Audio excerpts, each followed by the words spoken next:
वास्तविक संख्या पर फिर से मैंने वास्तविक संख्या पर पहले एक दो वीडियो और बना चुके हैं और उस वास्तविक संख्या को फिर से आप देख सकते हैं। ठीक है, मैं आज वास्तविक संख्या के 1.3 एक्सरसाइज कैसे आपका सॉल्यूशन किया जाएगा, कैसे हल किया जाएगा, उसके बारे में मैं आज आपको बताने वाला हूँ। बहुत ही आसानी तरीकों से आप इस एक्सरसाइज को कंप्लीट कर पाइएगा। तो मैं मेरे चैनल को सब्सक्राइब कर दीजिए, लाइक कर दीजिए और बहुत सारे लोगों में शेयर कर दीजिए, जिससे उन लोगों को यह वीडियो प्राप्त हो सके। और क्योंकि यह 2 महीना आपके लिए बहुत ही इम्पोर्टेंट रखता है और 2 महीना में ही आपको रिजल्ट निकालनी है।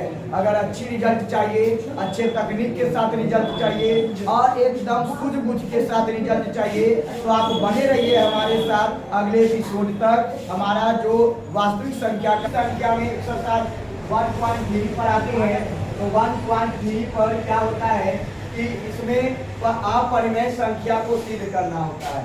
अपरिमेय संख्या को क्या करना होता है? सिद्ध करना होता है। तो अपरिमेयकरण को सर्वप्रथम हम लोग कुछ नियम को लिखेंगे और वह नियम क्या है? तो नियम पहले सीख लेंगे, उसके बाद बारीकी से सॉल्यूशन उसका करेंगे। चैप्टर का नाम है वास्तविक संख्या।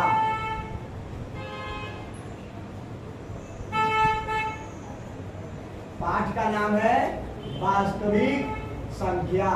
वास्तविक संख्या क्या होती है? ठीक है, अब वास्तविक संख्या में पहला चलते हैं नियम, है ना। अपरिमेय सिद्ध करने का नियम, सिद्ध करने का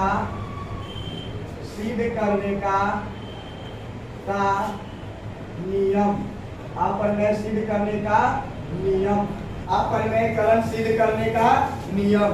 अपरिमेयकरण सिद्ध करने का नियम क्या है, आज उसके बारे में हम लोग देखेंगे कि अपरिमेयकरण कैसे सिद्ध किया जाता है। तो सबसे पहले इस नियम में आप ये लिख लीजिए कि वह नियम क्या है, आप इसको बारे में पहले लिख लीजिए।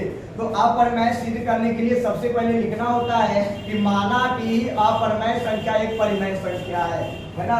तो यहाँ पे आप मान कर चलेंगे कि माना की संख्या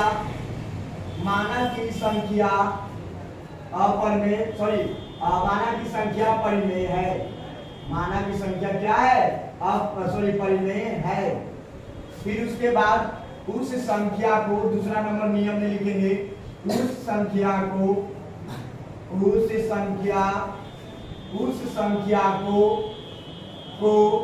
P/Q के रूप में लिखें। P/Q के रूप में लिखें। जैसे आपको समझ में नहीं आया होगा मेरे स्टूडेंट्स, मेरे छात्र, आप लोग को समझ में नहीं आया होगा कि किस प्रकार से हम इस संख्या को लिख सकते हैं। तो मानिए मैं एक को चलता हूं, जैसे मैंने लिखा क्या कि √3 बराबर √3 एक अपरिमेय संख्या है, आपको भी मालूम है। और यहाँ पहले √3 को क्या करेंगे कि P/Q के रूप में रख देंगे।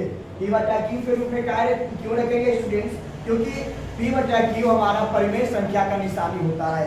परिमेय संख्या यानी P/Q के रूप में होती है। तो आप 3 बराबर में P/Q के रूप में रख सकते हो। इस प्रकार से इसका एग्जाम्पल मान लो, ठीक है। अब जब √3 बराबर में P/Q करोगे तो ये क्या करेगा? Q जो वैल्यू है, Q का जो मान है वो संख्या से जाकर गुणात्मक कर लेगा, यानी गुना कर लेगा। तो इसी प्रकार से आगे आप बना सकते हैं। अब उसके बाद मैं आगे चलता हूँ, नियम तीसरा पर आ जाइए आप लोग, है ना। नियम तीसरा क्या करता है?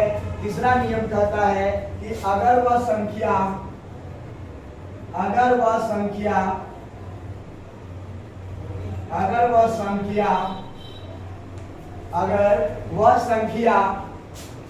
है या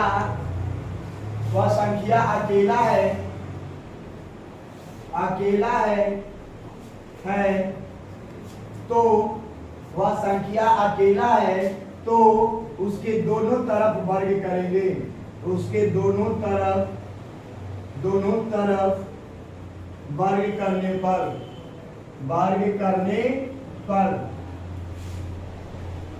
करने पर ये तीसरा नियम हो गया स्टूडेंट्स।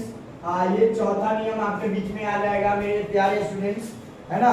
चौथा नियम आ जाएगा सॉरी चौथा नियम है मेरे प्यारे स्टूडेंट्स, लिखना क्या है, तो वह संख्या जो होता है ना, वह संख्या जब अकेले होता है तो वर्ग करना तो हम सीख गए। और चौथा नियम में हम क्या करेंगे, वह संख्या को देखेंगे कि वह संख्या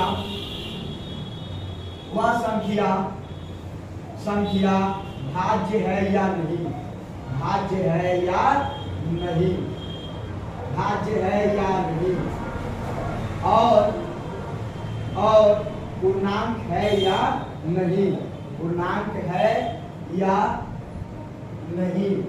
इस प्रकार से हम लोग इस संख्या के बारे में जानकारी प्राप्त है।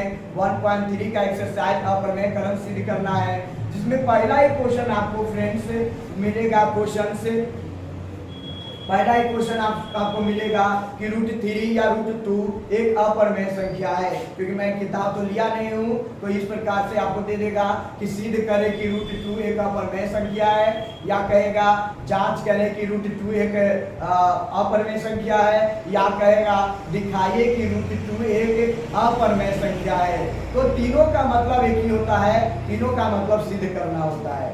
तो इसके लिए मैं ज्यादा टाइम नहीं लूंगा आपसे, और मैं थोड़ा क्वेश्चन आपको दिखाता हूँ। क्या कि मान लीजिए कि सिद्ध करे कि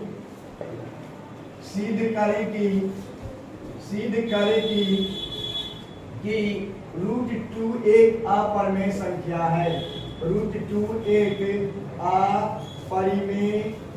अपरिमेय संख्या है। ये सिद्ध करना है फ्रेंड्स, ये सिद्ध करना है स्टूडेंट्स। सिद्ध करेंगे √2 एक लिखेंगे,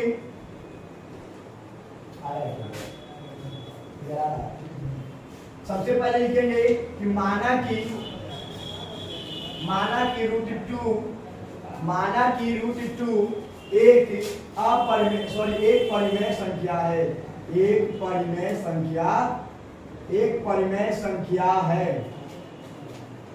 माना कि √2 एक क्या है, परिमेय संख्या है। तो परिमेय संख्या हमारा फ्रेंड्स, परिमेय संख्या किस रूप में होता है, परिमेय संख्या हमारा P/Q के रूप में होता है। तो अभी मैंने आपको लिखाया था एक नियम, है ना, कि पहला नियम में था कि अगर संख्या समझ में नहीं आए तो उस संख्या को मान लीजिए। तो मैंने इस संख्या को मान लिया कि माना कि √2 एक पॉइंट आता है कि वह P/Q के रूप में होता है। तो मैंने अब P/Q के रूप लिख देता हूँ, यानी √2 बराबर P/Q हो गया। अब P और Q क्या है यहाँ पे फ्रेंड, P और Q एक पूर्णांक संख्या है। P और Q क्या है, पूर्णांक संख्या है। इसको लिखना अनिवार्य है, जिससे आपको पता चल जाएगा। अब इसके नीचे फ्रेंड्स कितना है, 1 है। अब इसको क्या करना है कि जब पता नहीं इसके बाद क्या करेंगे, तो सबसे पहले इसके बाद हम लोग इसके बाद दोनों तरफ वर्ग कर देंगे। दोनों तरफ क्या कर देंगे, वर्ग। दोनों तरफ वर्ग करने पर अब इसको वर्ग किए तो √2/1 का स्क्वायर, यानी 1 कहाँ से आया पता चला है स्टूडेंट। यानी कि आपको मालूम है कि किसी भी संख्या के नीचे 1 छिपा होता है। छिपा होने का मतलब कि वह संख्या हमेशा के लिए हाइड हो जाती है, हटी रहती है, जब जरूरत पड़ता है तो उसे लाया जाता है। तो 2 का स्क्वायर बराबर में P/Q का स्क्वायर, क्योंकि दोनों तरफ बोल रहा है तो दोनों तरफ मैंने कर दिया। अब इसका स्क्वायर करो मेरे फ्रेंड्स, तो यहाँ पे क्या हो जाएगा, 2 हो जाएगा, और यहाँ पे हमारा क्या हो जाएगा, P/Q हो जाएगा, है ना। यहाँ पे आप लोग चूकी देना ना भूले, ठीक है, आप लोग चूकी देना ना भूले। तो चूंकि √2 बराबर P/Q, और इसके पहले या चिन्ह थे, जब बराबर आपको रहे तो उससे पहले या का चिन्ह पड़ता है। अब यहाँ पे मैंने या का चिन्ह दे दिया, और इसके बदले में मैंने क्या लिख दिया, 2। अब इसके बाद आगे बढ़ते हैं, तो P का स्क्वायर यहाँ पे हो जाएगा फ्रेंड्स, यहाँ पे 2/Q हो जाएगा मेरे बच्चा। अगर हो जाएगा तो आप देख सकते हैं। अब उसके बाद क्या करेंगे कि यह एक जो साइड है ना, इसको क्रॉस मल्टीप्लिकेशन करेंगे, यानी कि इसको इधर से गुना कर देंगे और इसको इधर से गुना कर देंगे। अब इसको गुना करोगे तो मेरे फ्रेंड्स यहाँ पे आ जाओ, जब गुना करोगे तो 2Q² अब बराबर में क्या हो जाएगा, P² हो जाएगा। Q² बराबर में क्या हो जाएगा,